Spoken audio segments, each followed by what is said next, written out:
ki daina yin kuka hawayen ki sharewa ido da yaushe ki tunawa a yanzu ke musulma ce kadarar ki ta kowa za a jarabta ki so da yawa sannan a sami ki jin yunwa zama ki hakuri dan ni ne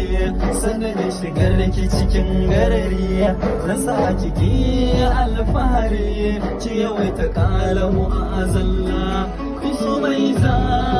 ya wuce